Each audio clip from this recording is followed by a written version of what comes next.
Sure. Well, first of all, welcome everybody, and thanks for joining us. My name's Sammy Arnold, and I'm the executive director of the Japan American Society of Tennessee. And we do a whole lot of things to try and strengthen the Japan Tennessee relationship.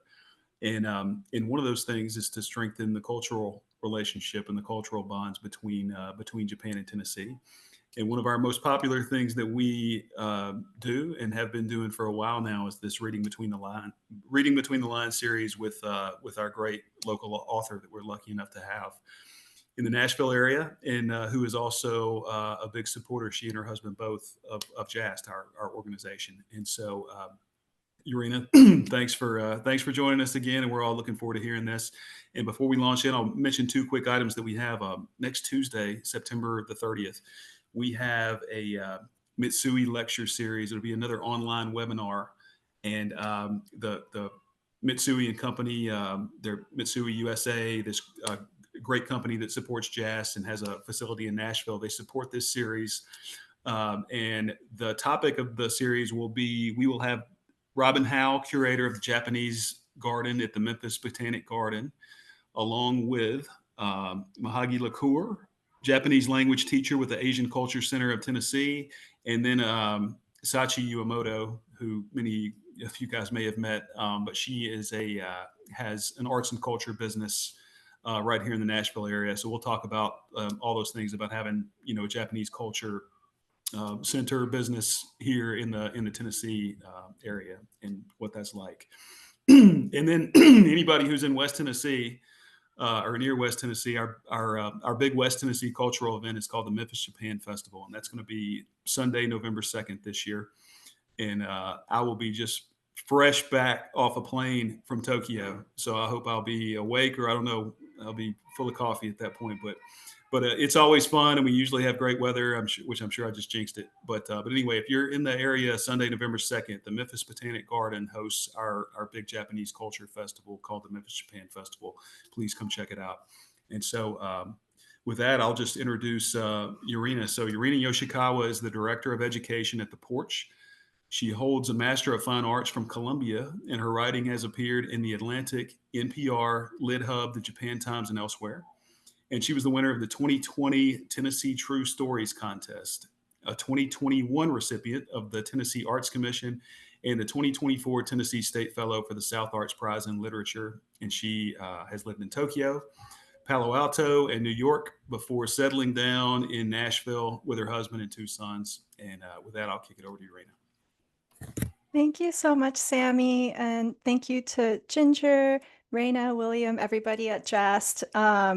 I was talking with someone earlier about just doing something, just out of the passion for it. And this is definitely one of those things. I get to talk about books I love with a community that, feels like home to me. And over the few Zooms that we've done, I've seen a lot of the same people coming back. And it's always such a wonderful way to reconnect and build on those relationships. So thank you all. Thank you all for being here. Thank you to the ones who've returned. Thank you for the newbies.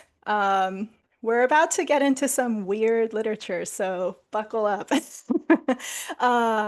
For those who are new, I just wanted to do some housekeeping notes. So this is being recorded, and as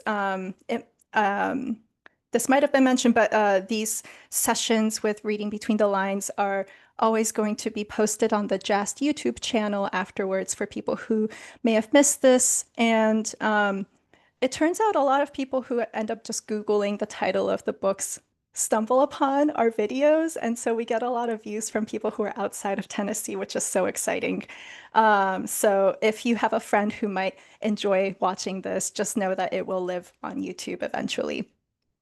This is meant to be an interactive kind of hour. So I will have a presentation. I will have my discussion notes. I always over prepare. So, we will have plenty to talk about. But if at any point, if you have any thoughts or questions, please feel free to unmute yourself. You can also use the chat function, but it's probably best to just unmute and speak, especially when I'm sharing my screen. I might not see everything. So feel free to do that. And there will be time at the end for just general Q&A as well. So before we get started, I would like to ask the room for maybe just 2 or 3 volunteers who will be able to unmute and read some passages out loud for us, just so that we're not always hearing my voice. And don't worry if you don't have the book in front of you, I will be sharing the screen, so all you have to do is read what's in front of you. And as we'll see, these stories are incredibly short. They're maybe 2 or 3 pages. So I wouldn't be asking you to read a ton, but I would really appreciate if I could just have like even 2 volunteers who are able to do that tonight. So can I get some hands? Francis and William, thank you so much. I will call on you when it is time. So, but first I'm going to share my screen to a presentation. So let's see. All right. Oh, sorry. Hold on. That's not the right place. There we go. All right. Is everybody able to see this? Good. Okay, reading between the lines. People from my neighborhood. Let's talk about the author, Hiromi Kawakami. She is a living author based in Tokyo. She was born in 1958, which makes her 67 currently. She has written a great number of novels and short stories, and I just wanted to share some quick, interesting facts about her that might be relevant to some of our discussions. So, right out of college, she worked at a place called NWSF, a science fiction magazine. And this might feel relevant if you've read the collection and have noticed some of the stories going off the rails into some sci-fi universe. She is kind of, that was her first job. And so could be, she's quite a master at that. She debuted as a writer at age 36. Oh, the other thing I didn't include here is that she also worked once as a science teacher at a middle school and high school. And I just love picturing, her as this kind of like quiet but quirky science teacher who will be dissecting a frog and then just sharing the most bizarre fact or anecdote or something and just, making everybody laugh or gasp or something and then going back to the experiment. I could just completely see her doing that. And I also wonder if her experience working with children inspired her to write some of these children in her stories that they were just written so vividly and yeah, it makes me wonder if that was inspired. She debuted at the age of 36, which gives me a lot of hope because I'm also 36. A lot of writers, I feel like in America, are, celebrated for being very young and debuting in their 20s. And I think in Japan, it's kind of more accepted for writers to start it a little bit later. So, just a little note of encouragement there. She has won the Akutagawa Prize, among many others. And this might seem familiar for those who have attended these sessions before. A lot of the Japanese writers whose works get translated into English, whose works we see at the bookstores, they tend to be winners of this particular prize. It is the most renowned, and it is typically given to a work of short fiction that is published in a journal or magazine that later might turn into a novel or a part of a collection. But it's because she won this prize that it really allowed her to, write so many more books and for her work to travel globally. Another interesting fact, she was inspired by Gabriel Garcia Marquez, who you might recognize as the author of 100 Years of Solitude, among others, but he's considered the master of something called magical realism. I won't spend too much time talking about this, but I just thought this was interesting because unlike science fiction, which kind of is more like, typically it's imagining like a whole universe with its own rules and there's aliens, etc. Magical realism stories are a little bit more like you're placed in a very realistic situation and maybe one fact is magical. So an example is maybe a man is going to breakfast with 100 brothers. Now, there's no way a family can have 100 brothers, but maybe the story is written in such a way that, the man is described just like trying to pass pancakes around to 100 of his brothers and the stickiness of the syrup or whatnot. It's both unbelievable, but also kind of believable just in the minute details. So that's what magical realism is. And I think it's no surprise that she was inspired by this writer when we get to reading some of her passages. Let's talk a bit about the book itself, People from My Neighborhood. And I'm showing you the original Japanese cover as well as the English version. So the Japanese is titled Kono atari no hitotachi, which literally translates into people around me. So the word neighborhood actually doesn't even appear in the original title. That was given by the translator here, Ted Goosen, who Allison and I were talking before this started that Ted Goosen is very well known as a translator for Haruki Murakami, among others. But anyway, just he decided to title this People from My Neighborhood, and I think that still applies. The cover in Japan, you see this girl with a green complexion and what looks like two creatures or children on her back. And it's a little mysterious and also a little charming. And then this orange flap that the publisher has put on, I'm just going to read to you what that says. So in the bigger font, it says, その街はどんどん不穏に幸福になっていく, which literally translates to, this neighborhood is becoming more and more unsettling and more happy. So I think unsettling and happy, you don't necessarily see those going hand in hand, but I think we'll see that that's a very accurate description of what happens in these stories. And in smaller font at the bottom, it says, this is a work by a renowned writer. And I found this really interesting. The publisher says these stories are short and long. So I think what this is hinting at is that each story is very, very short, but they also feel very dense. Before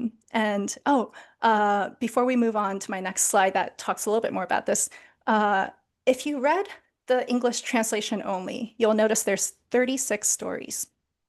And in the original Japanese, there's only 26.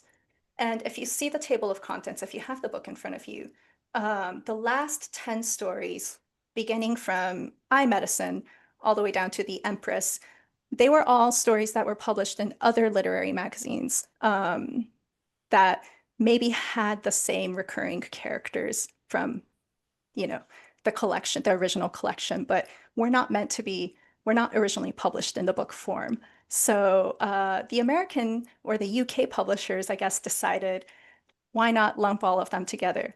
But this was really eye-opening for me because when I read the English version, the last 10 stories really do go off the rails in ways that felt a little bit jarring. And when I learned that they were not part of the original, that kind of made sense to me. But they were all wonderful too, but just if it has a shift in tone, that's not accidental. All right. So these stories are all very, very short. They're 2 or 3 pages each. And in the Western literary canon, they might be called microfiction or flash fiction. But in Japanese, there's already a term for it called palm of the hand stories. And this was a term that was coined by Yasunari Kawabata, who won the Nobel Prize in Literature in 1968. And I'm taking this from a scholar called Susan Jane Napier. And she says that palm of the hand stories, they're called that because you can picture them fitting in the palm of a hand. But you can think of them almost like the haiku of short stories. And not only are they short, but they focus more on the feelings rather than understanding. They present the chaos of the human heart, and they depict epiphanies, transformations, and revelations.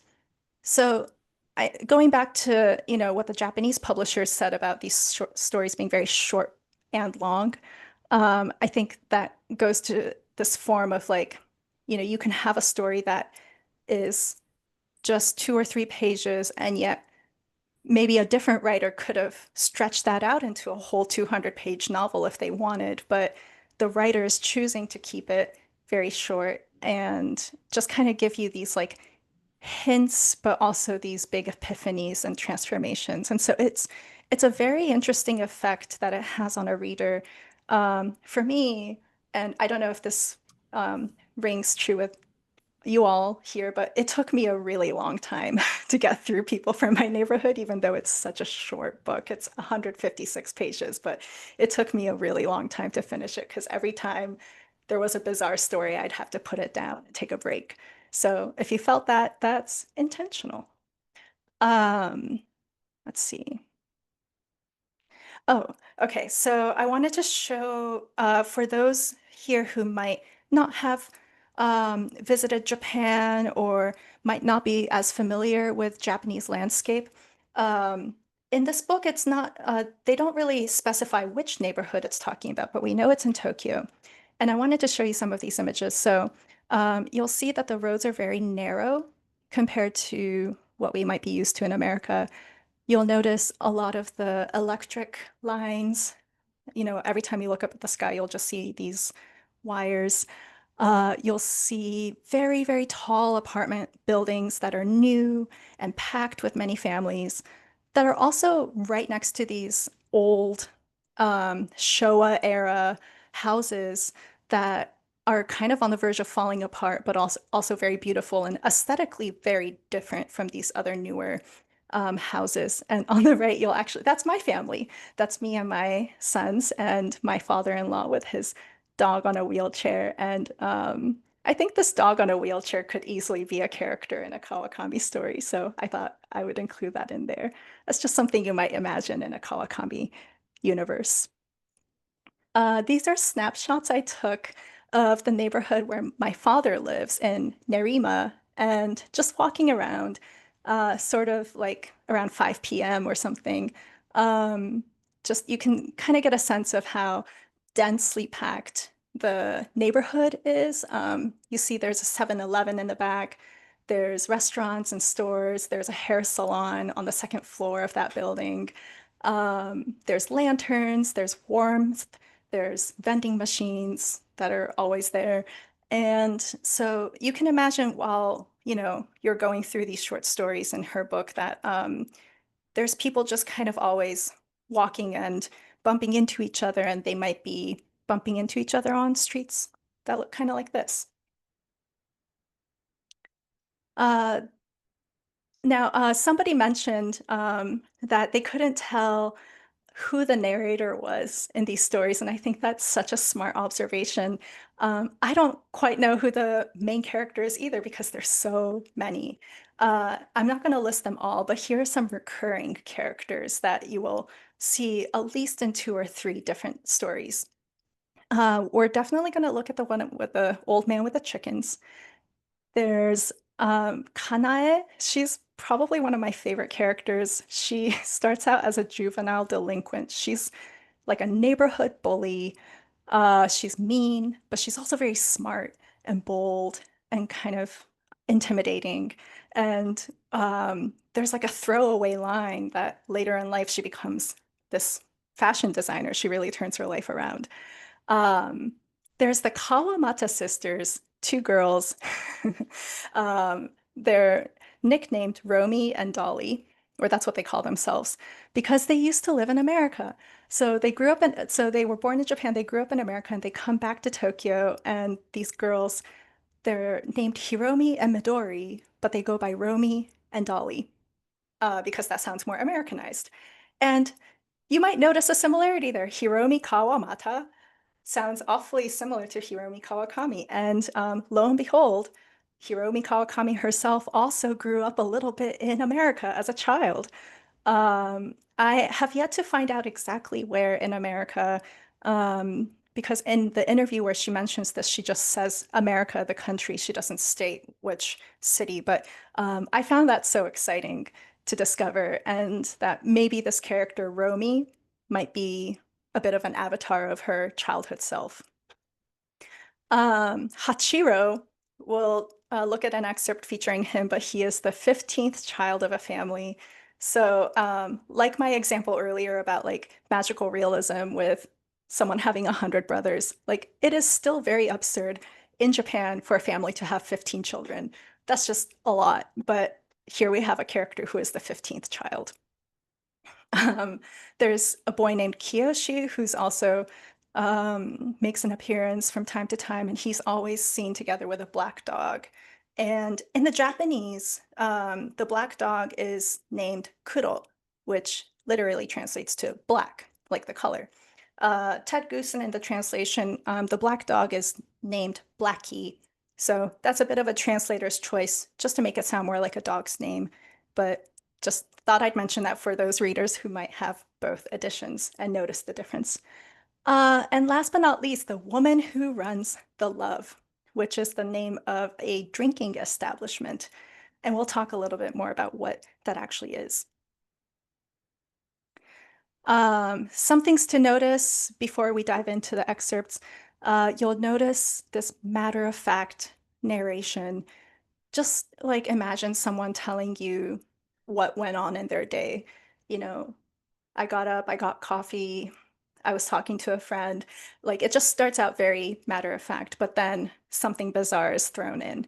That's kind of how Kawakami's narration will appear. And that's, I think, what makes her so deceptively strange and wonderful and addicting too. It's very easy to read her. I put in here that these stories made me think of modern day fairy tales, with a little note that unlike Western fairy tales like the Aesop fables or the Brothers Grimm, where they always kind of have some sort of lesson or moral, Japanese folk tales, they rarely really have to do with any sort of resolution. Like I remember growing up hearing my grandmother's folk stories in rural Japan, and a lot of the times I was just left very baffled. Like, be like, what? Why? How? Huh? Like, I would just be left with all these questions. But in Japanese storytelling, I think it's a lot more accepted and kind of it's okay for stories to have a lot of strangeness without necessarily having a big explanation or lesson. So, in a way, I think Kawakami is bringing back an old storytelling form. And so, when non-Japanese readers read her, I think it sounds very unique, but maybe she's actually bringing back something that is culturally familiar. Um, and like I said, there's doesn't seem to be a main character, but there's this really is a story about a whole community that have shared experiences, that share rumors, and sometimes even collective hypnosis. What?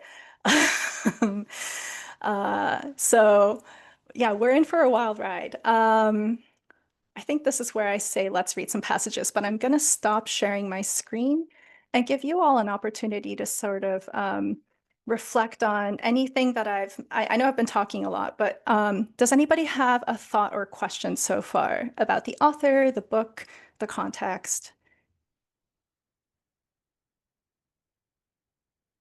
Are we just ready to read some of these weird stories? Okay. All right. Francis, I'm going to call on you first. I'm going to share my screen so you can just read off of this. And for those who have the book in front of you, we are going to start with Chicken Hell. I warned the JAST staff. I'm going to laugh so much, so many times. Okay, Chicken Hell. This is page 7. Francis, take it away. Okay, here we go. There's a hell, the old man said, for people who are mean to chickens. If you get sent there, a giant chicken comes and spits fire on you and pecks you and tramples you with its claws. And that goes on forever. I listened. The old man was a member of what had been the biggest farming family in our area. Now they were farmers in name only. They had sold almost all their land, and apartment blocks and housing developments stood on what had once been their fields. The old man still raised goats and chickens in his yard, but no one from the main branch of the family had anything to do with agriculture. The young people all commuted to white-collar jobs in the center of Tokyo, in business districts like Shimbashi and Shinagawa. He was raising about 10 chickens. Some were fine roosters with magnificent combs. Others looked worn out and bedraggled. The strong ones peck the weak ones, he told me. I was dying to see the weak ones get pecked, but it never seemed to happen when I was there, no matter how closely I watched. Instead, each chicken wandered around the yard by itself, quite unconcerned as to whether another chicken happened to be nearby or not. The old man was missing an eye. Lost it in the war, he said. In its place, he wore a glass eye that never moved. Sometimes he'd take it out and show it to me. It was cloudy white and bigger than the biggest marble I'd ever seen. Looky here, he'd say, thrusting it at me in his right palm. He knew it scared me. Not long ago, I went to a big art museum and saw a painting of Chicken Hell. And all the time, I thought he made it up. An illustration in 13th century Kamakura hand scroll, a national treasure. It showed a scaly-breasted giant rooster with both wings extended. The old man sometimes tormented his own chickens. When he put feed out in their box, they'd all come running. But then he kicked them away. If he was in a particularly bad mood, he'd chase them around the yard. His chickens laid lots of eggs, which he piled up in a bamboo basket. I never got a single one, however. Longingly, I looked at them. When a hen stopped laying, the old man always let it live. Can't stand breaking their necks, he said. I once witnessed him bury a dead chicken in the backyard. Why don't you eat it? I asked. Won't eat 'em if they die of natural causes, he replied. I haven't a clue what he's doing these days. I stopped visiting him around the time I entered the fourth grade, and that was that. A small little white building stands where his house used to be. Its ground floor is occupied by an antique shop and a patisserie. It's Mont Blanc. Cake is delicious.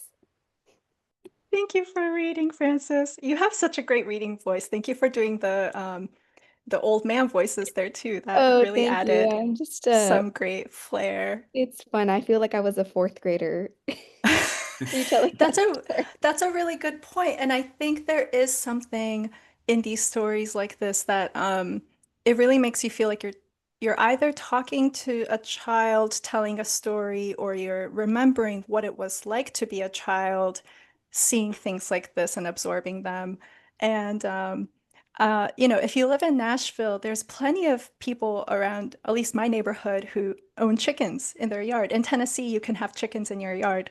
And so, and I even have a neighbor who sells the eggs once a week just to the neighbors, and we just go to the cooler and pick them up. And like that feels like a weirdly familiar thing that, the again with the Tennessee Japan connection. But I'm going to open it up to the room. Like, what were some things that you all noticed or stood out to you or questions you had? I mean, this is, I think, the second story in the collection. So if you're new to the book, this is really one of the first things you encounter. So, what are your first impressions?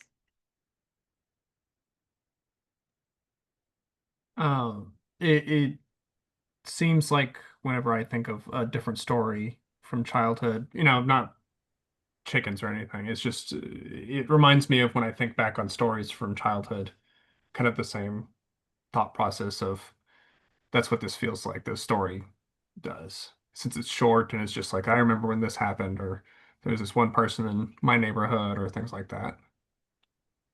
Yeah, like just Mm. this old man doesn't even have a name.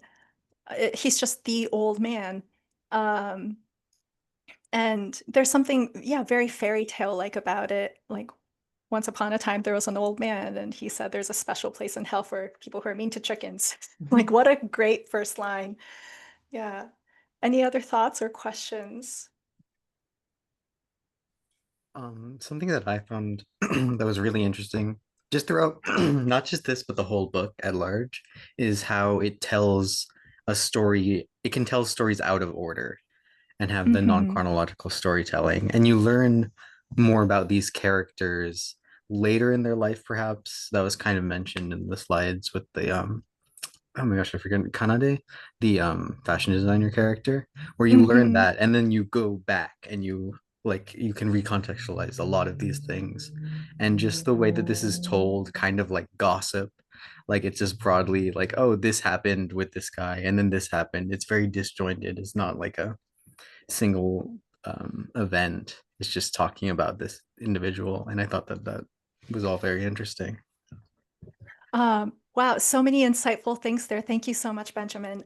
So yeah, one of the things I love, and on the surface, it's just this strange short story, but if you really look closely, this is a pretty masterful way of telling a story. So like in the first page, we get the sense of, we already get this history of the past with, there used to be, like Tokyo used to have just these big agricultural fields. There used to be goats and chickens. And now they're all high rises, and they're concrete. But there's a little sliver of the past. And you get a sense of this gentrified neighborhood over time, that this old man is kind of this relic from, a past generation. And then in the last paragraph, we skip forward, just like Benjamin mentioned, to the future. And, old man's not there anymore. Now there's a patisserie, and the narrator is just like, their Mont Blanc cake is delicious. It's not even, there's no hint of, oh no, how sad that the old man lost his house. Or there's no judgment. There's no sense of like, what does she think about this change? It's just she's accepting the change and telling you about it and telling you about their cake now.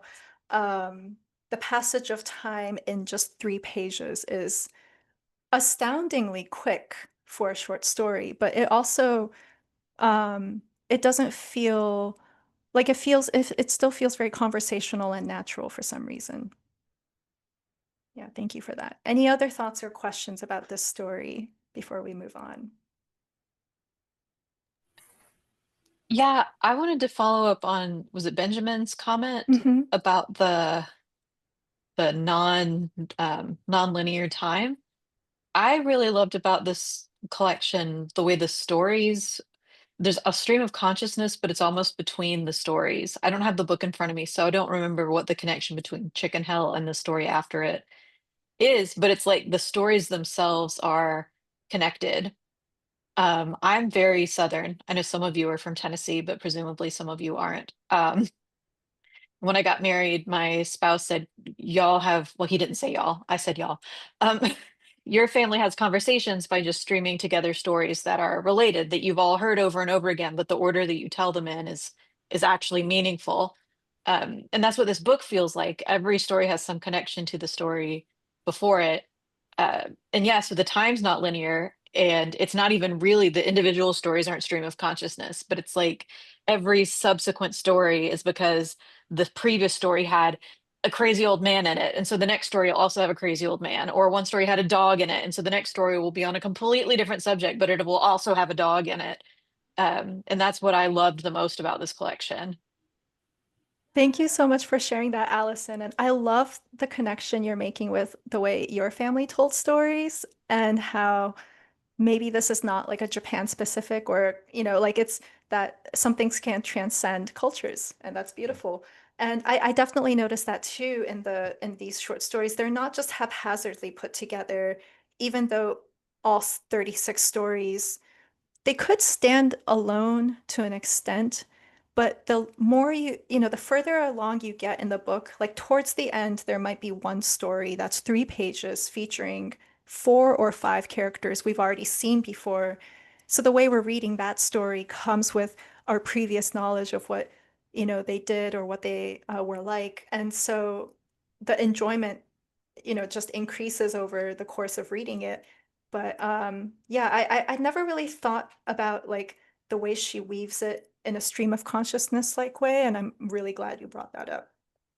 Um, Before we move on, I actually wanted to show you, I put this in my presentation. I'm going to share my screen again to my PowerPoint. Um, you're going to get a kick out of this. Uh, let's see. Here's Chicken Hell. Here's the scroll that she refers to. So I found it. So this is what the old man was describing, and the thing that the narrator saw in a museum, this national treasure. So In the translation, it says 13th century, but in my research, it said 12th century. Not sure if that was a typo or maybe it's still debated, like when it was from. But the artist is unknown for these scrolls. There were several of these. I want to say there's 12 different hells that the emperor wanted depicted on these scrolls, and chicken hell was one of them. So random, but wow, like how terrifying and creepy, but also kind of funny. All right. Just wanted to let you know that that is real. Okay, let's move on. And William, I'm gonna have you read our next story together. We're gonna read The Love. So if you have the book, The Love is on page page 31, The Love. And this is where we meet that middle-aged woman. Fair warning, you may hear some snoring from my dog. That's Back. okay. I'll try my best with reading. The middle-aged woman who ran The Love, a tiny drinking place, had the face of a demon. She didn't scream at people or scold the neighborhood children, although her face was the spitting image of the demons you see in old paintings. Her personality was actually quite pleasant. The Love opened at 7:30 in the morning. Its breakfast special cost 300 yen. For that, you would get 2 rolls and an iced coffee. Since the coffee came in cartons from the supermarket, it was always iced, summer and winter. Lunch began at noon. There were 2 set meals on the menu, the hamburger special and the meat bun special. Both were ready meals and came in vacuum-packed bags, so they tasted exactly the same. The only difference was their shape. The nights were for karaoke.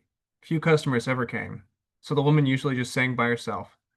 Since she left the door open, we could hear her clearly on the street. When the night was young, she would sing Francine's song, but when it got late, she would switch to the White Butterfly Samba, and hardly worth confessing. The Love closed at 11 p.m. since the woman got up shortly before 7:30 and went to bed just after 11. Her working hours matched her private time. In fact, the Love and her home were one and the same. When she shut up shop, she simply washed her hair in the sink and scrubbed her body with a wrung-out towel.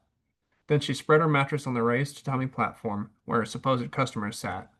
There were no rooms at the back. The space on both sides of the counter, the platform, the toilet, the sink, that was the whole shebang. The women's private possessions, clothes, makeup, photo albums, and so on, were packed in a semi-transparent plastic box, kept on a corner of the platform. On those rare occasions when more space was needed at the platform was in use, someone would have to sit on the box. The woman had a daughter. Sometimes the daughter returned to the Love, her old home, to spend the night. Her mother would have her sleep on the platform and would spread a straw mat beside the counter stools for herself. How could I let my young daughter sleep on concrete? She'd say. Girls her age need to keep warm. Not long ago, the menu of the Love expanded. Before, the woman basically served everyone the leftovers of what she herself was eating for breakfast, lunch, and dinner. Sometimes she tried that. She tired of hamburger, meat buns, and bread rolls. For a short while, she would shift to curry, shumai, both vacuum packed, of course, and melon rolls. As a rule, though, the menu was hamburgers, meat buns, and bread rolls, whatever the season. The new expanded menu includes stewed kabocha, rice porridge, and chopped spinach. The woman's daughter has a child now, you see, and these are the foods the baby is being weaned on. It goes without saying that the woman buys them vacuum packed, and that is the sign in the Love trumpets as brand new dishes are essentially leftovers too. No one from our neighborhood ever enters the Love. When customers do wander in, they come rushing in. Oops, sorry. They come rushing out a few moments later. How the woman ever makes a living running that place is a mystery to us all. Thank you so much, William. And before I open it up to discussion, I wanted to share my screen again to my presentation because I wanted to show you what the Love might look like. Not chicken hell. Okay, so in the original Japanese, this is described as a sunaku. which is a very particular kind of drinking establishment in Japan. And it comes from the American word snack. And this is something that was popularized in the post-war Showa period. A lot of these types of shops opened up in Tokyo and beyond in Japan. But this is basically what it looks like from the outside. It'll say snaku to describe what it is. And then the name is usually something kind of catchy and kind of cliched or kind of has a mystique to it. This one in the picture is hoshi, which just means star. I'm sure there's real snaku out there that are called the love or rabu. Um, that might be like just taking American words and putting katakana on them. And from the outside, it looks a little intimidating to go in. I mean, the door, you can't see through it. You don't know what it's going to be like. There's some signs that say open, but you would need to be quite brave maybe to enter one of these for the first time. And it might be the kind of place that's frequented by, like middle-aged men and women after work. And here I found this ad for a snaku that was so funny. You see, so a characteristic of these establishments, these snaku, they're usually owned and managed by one woman. And this woman that runs the snacks, the snaku, are typically called mama-san, which just means like mamas. They're like everybody's moms. Um, and the mama-san, you see here in the advertisement, she's holding a tambourine. She's wearing a kimono and she's cheering on this young woman as she karaoke's. So this is what it would typically look like. It's kind of this warm, you almost look like you're going into someone's living room and there's the mama-san who's gonna serve you drinks and food and whatever she has. And there might be people there, there might not be.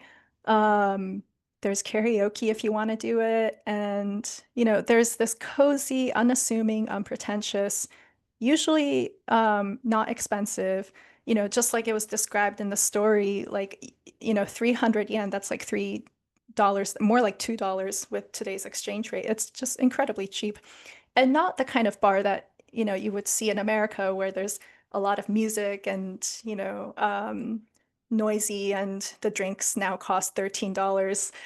This is kind of the opposite of that and very old traditional. So I just wanted to show you what an establishment like the one described here, the Love, might look like. But let's open it up to the room again. Any thoughts or questions about the excerpt we just read with the old woman who runs the Love? I can also, oh yeah, go ahead, William. I'm gonna Sorry. share the document too so that you can like refer to parts if needed. The part that was funny to me was the vacuum packed meals. This Yeah. at my dorm room in Japan, I remember there was a cafeteria, and I remember clearly one day them pouring vacuum packed Odin into the thing, and then I found plastic in my meal that night. But it brought back that memory of the vacuum packed meals and like them in the kitchen making it with the curry. I remember seafood curry was also one that was vacuum packed. Yeah. And that detail of like when her daughter has a baby and then the menu turns into like stewed kabocha, rice porridge, chopped spinach, and it's brand new dishes. No, they're just leftovers. Um, yeah, the food in here is definitely funny on its own. Any other thoughts or questions? So is it unusual that the neighbors don't ever go into this establishment? So Is that normal or usually is it like a community gathering spot? So I found it hilarious that she wrote this because I have personally always wondered how these businesses manage to stay, Uh-huh. in business. Um, it's not unlike how I feel in Nashville when I see those like psychic buildings. I'm like, who Oh. goes there? How is that place still in business after COVID? What, like these snaku in Japan, I see them around my father's neighborhood, and other, like usually in kind of more suburban parts where there might not be a lot else going on.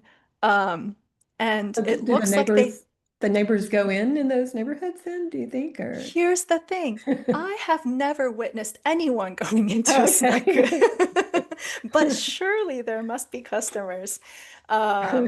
Has anybody here ever been to a snack by any chance and can speak to that, or have similarly like seen them when they visited Japan and wondered what it was? I've only ever seen like one or two people in them from when I Oh, was there, and that was it. Even there was a local bar that I would frequent called Bar Drexel, I think, and it was only ever a couple people through the whole night sometimes. So it's always something that always wondered me too, because it was on the second floor in the middle of nowhere with just a tiny sign saying that there's a bar there. yeah. I wonder, so in the story, it's described as like the old woman who runs it, she just lives there too. So Yeah, it's yeah. like part business, part just her house that if she makes some extra yen, that's great. But if she doesn't, it's also okay because that's just her home. Yeah, he doesn't, they don't make, it doesn't, it's not, doesn't sound very appealing, like, I don't think where you would really want to go, so. Yeah. And I think there is like that sense of, you know, um, what does she say in the last line? When customers do wander in, they come rushing out a Yeah, few yeah, there's moments that, later. right. Um, it's so funny because that feels very authentic. Yeah. All right. Any other thoughts before we move on to the next story? Yeah, I think it's interesting that this is just kind of, it's not really a story. It's, and not because nothing really happens. There's no climax, there's no resolution to it. It's more like a character sketch, Hmm. giving a lot of details about her life and about this snack. And then but it's an important component of the collection because then later on she comes up a lot later on in the book, and then we can refer back to our memory of her, and we can picture her, and we can picture what the snack looks like exactly. So I think it's a really interesting way of building a collection of stories. And it reminded me, I don't know if you're familiar with Elizabeth Strout. I Um, love her. Yes, yeah, yes. it reminded of me of her work because most of her novels are kind of like collections of um really they're more like short stories, but they're called novels, but they have like different characters. Like each story focuses on a different character. So when I was reading it, I just kept thinking of Elizabeth Strout's books. Absolutely. And if anybody is new to Elizabeth Strout, she's an American writer, and the work to start with is Olive Kitteridge, which is the work that I think she's written like 4 or 5 other books that have the same recurring characters from that. And I personally love Olive Kitteridge the most, I think, out Yes, of me too. I love it. yeah. Yeah. But I never made that connection before, so thank you for mentioning that. At the end, I actually do have a list of recommended readings and other authors that you might enjoy if you enjoy this. So, yeah. Let's move on to the I Hachiro have a lottery. Oh, phenomenally stupid question. no stupid questions. Please, go ahead. Okay. Have you seen Tokyo Godfathers? I have. It's an Okay. animated film. Yes, go on. It, the bar that the cross-dressing gay man slash possibly a trans woman, but the labels are weird because it's not exactly the same, works at has a mama-san and they sing karaoke. Is it a snaku or is it something else? That's definitely a snack. Yeah. Okay, sorry. Thank No, you. not a stupid question at all. And in fact, if you see a lot of anime or animated films, I was thinking there's another film called Suzume, which I think you can see maybe on Netflix. And it's a beautiful animated film about a girl, a high school girl, and it's kind of a road trip type story, but that also has a snaku, and the mama-san there takes really good care of her. It's a really charming scene. So it's definitely something that you'll see in other Japanese stories for sure. All right. Thanks. No, of course. Francis, can I call on you again and let's read the Hachiro lottery? Actually, no, no, no. This one's really, really funny, but actually, for the sake of time, and I know Francis and I have sort of talked about this, so we're actually going to go to the magic spell instead because this one's funnier. Yes, Let's this talk is one of about the my magic spell. favorites. Yes. Okay. Let's read this one and then we can talk about it. Okay.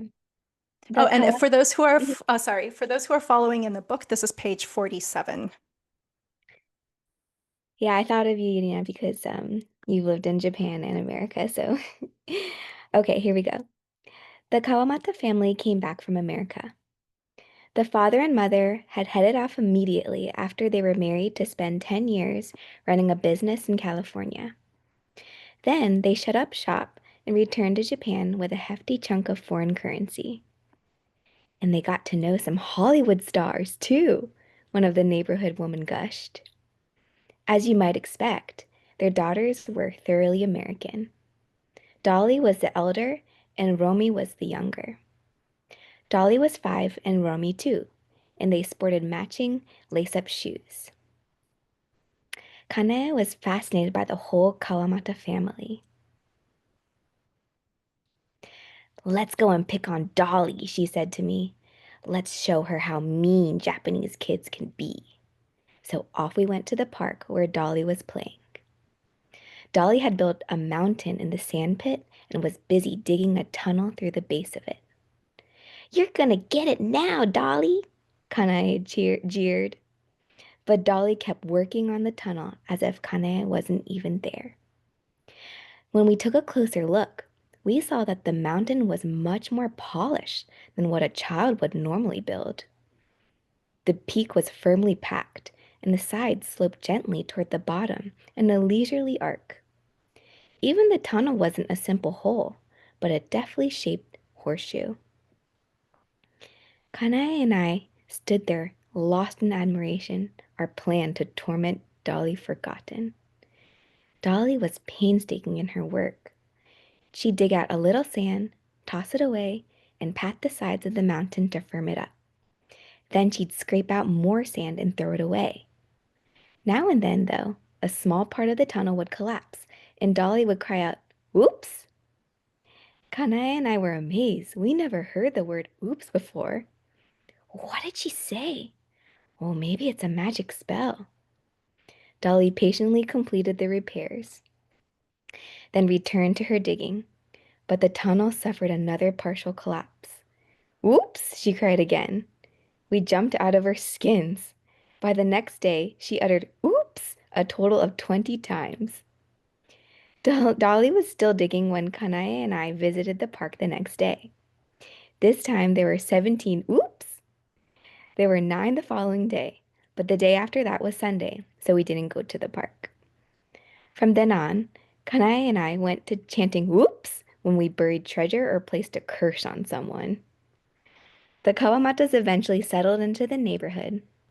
Before long, Dolly and Romy's mother was calling them Midori and Hiromi, and no one could tell they'd once lived in America.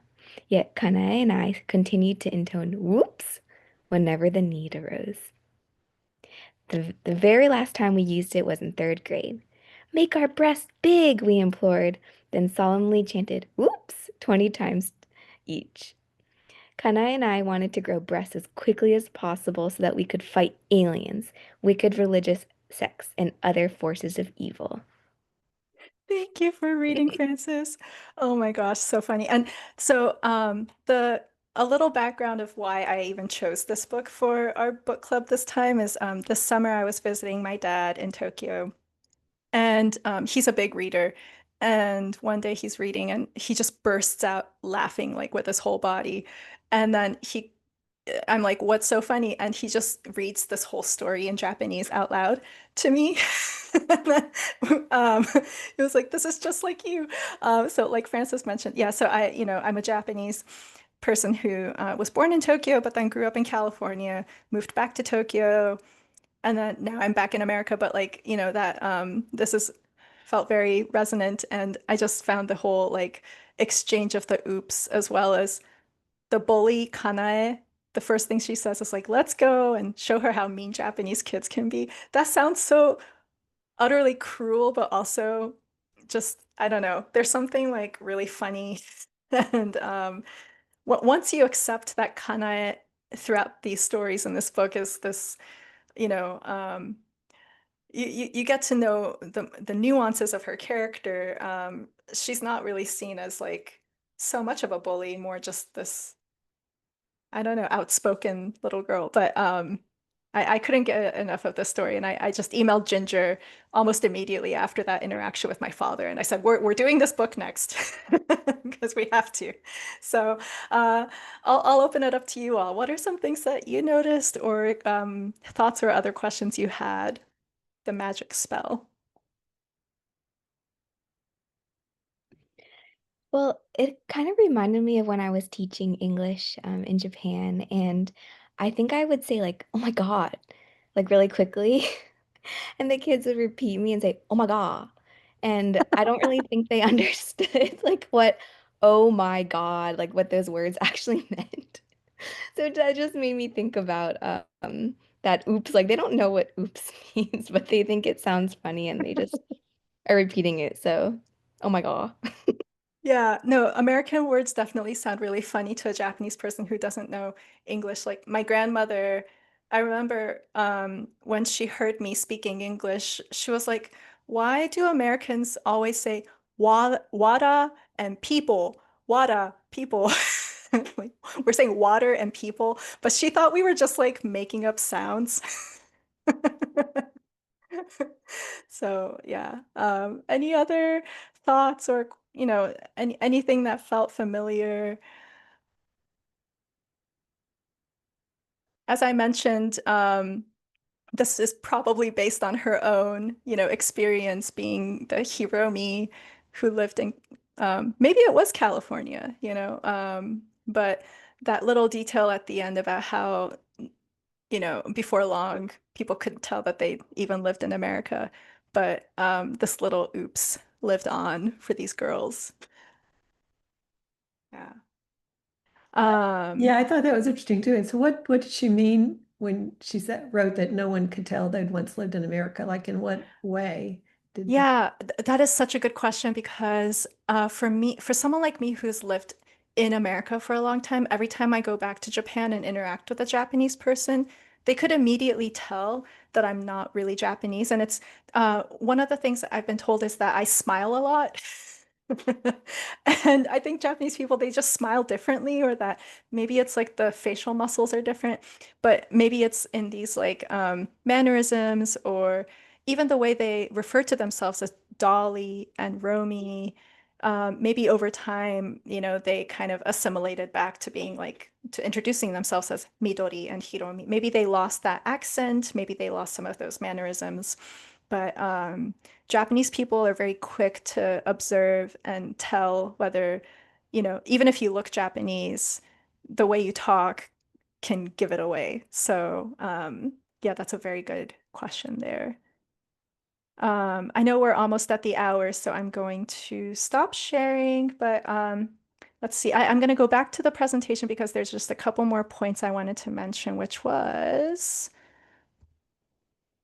this is my own little tidbit for you all. If you take away anything from people from my neighborhood, I think it's that it encourages you to maybe look at your own neighborhood. And if you look closely enough, they're probably filled with all sorts of strange stories too. Like, as I mentioned, my block, there's multiple families that have chickens. Um, there's like, a man who's like will always like stand outside his porch and say hi, and he always tells kind of like the same 5 stories over and over, and people kind of continue to amuse him. He could easily be one of these characters. Um, and I hope that, if you ever get a chance to read this book and the stories, that you'll be able to, read it with some of the context that I provided. And then, if you did enjoy this book, here's some other recommended reading and even some films and TV. So I listed a few other books like 10 Loves of Nishino by Hiromi Kawakami that got turned into a Japanese film. I was mentioning to someone earlier, the person they cast to be Nishino is very handsome. So I am looking forward to watching that when I can. Strange Weather in Tokyo. That's if you can see my little screen, if not, you can probably just Google it and see it's a very appealing cover. A woman kind of levitating in the air. Under the Eye of the Big Bird is another strange novel. Other Japanese literature, this is something we discussed before at JAST, but Where the Wild Ladies Are by Aoko Matsuda. These are short stories that feature folk story, like retellings, feminist retellings of Japanese folk tales. So if you enjoy People from My Neighborhood, you'll definitely enjoy that. Yoko Tawada is a Japanese writer currently living in Germany, and she writes a lot of really surreal stuff too, including Memoirs of a Polar Bear, which is exactly what it sounds like. It's a polar bear who writes a best-selling memoir. And then writers outside of Japan, thank you, Sasha, for mentioning Elizabeth Strout, but here's some other ones that you might enjoy, like Rivka Galchen is an American writer who often writes kind of these matter-of-factly told surreal stories. Miranda July, she's a filmmaker and writer, and she does a lot of similar strange stories. In Hong Kong, just won the Nobel Prize from Korea, but her stories, like The Vegetarian, I think, you know, they'll give you the creeps in a good way. And then to watch, Akira Kurosawa has this compilation of short films that are based on his dreams, and they're all very short and in structure and the kind of like feeling it leaves you with afterwards. I think this is something you might enjoy. There's this Japanese reality show. This might be kind of a deep cut, but if you're ever in Japan and watching TV, watch out for this TV program called Moya Moya Samas, which is literally just two comedians and this news announcer who wander around quote unquote boring neighborhoods, and they interview random people. And it is the most hilarious, wonderful thing. They intentionally go to places where there's like no tourists, nothing exciting, and yet there's always going to be something really weird and exciting, you know. And I think one of the episodes I remember watching, they go into a snack and like nobody else is there. They interact with a mama-san, and it's just so funny. And lastly, this is a show that's on HBO. It's set in New York called How To with John Wilson. And it's a documentary format, but it's also these like tiny stories of real people, and they're so incredibly strange and authentic, and it will leave you with a similar feeling. Um, oh, Sasha, thank you for commenting. Yes, I'm so glad that I was worried that I would bring it up and no one would know what it was, so thank you. All right, so we're a little bit past 7, but I wanted to give an opportunity. Does anybody here have any last thoughts or questions about anything that we've discussed today with Hiromi Kawakami? Did it make you want to read the book if you haven't already? Okay, good.